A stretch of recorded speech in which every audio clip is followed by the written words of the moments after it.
প্রবাসীদের সর্বজনীন পেনশন স্কিমের বিস্তারিত জানাতে সংবাদ সম্মেলন আয়োজন করেছে দুবাইয়ের বাংলাদেশ কনস্যুলেট জেনারেল। শুক্রবার কনস্যুলেটের সম্মেলন কক্ষে আয়োজিত সম্মেলনে consul general BM Jamal Hossain ছাড়াও উপস্থিত ছিলেন কনস্যুলেটের অন্যান্য কর্মকর্তারা। এ সময় সর্বজনীন পেনশন স্কিম নিয়ে নির্মিত প্রামাণ্যচিত্র প্রদর্শিত হয়।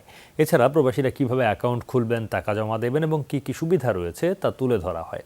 পেনশন স্কিমের বিস্তারিত তুলে ধরেন শ্রম কাউন্সিলর মোহাম্মদ আব্দুস সালাম, উপস্থাপনা করেন প্রেস সচিব আরিফুর রহমান।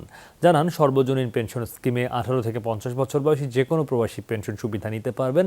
এছাড়া মাসিক চাঁদা দিতে না পারলে যে কেউ তার টাকা তুলে নিতে পারবেন বলেও জানানো হয়। এছাড়া কোনো প্রবাসী দেশে ফিরে গেলে তিনি তার স্কিম পরিবর্তন করতে পারবেন বলেও জানান কনস্যুলেট কর্মকর্তারা।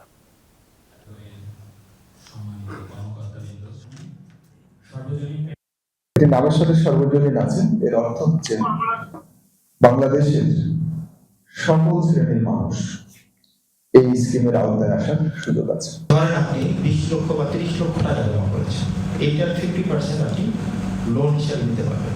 18 থেকে 50 বছর বয়সী যে কোনো নাগরিক এই স্কিমের আওতায় আসতে পারবে।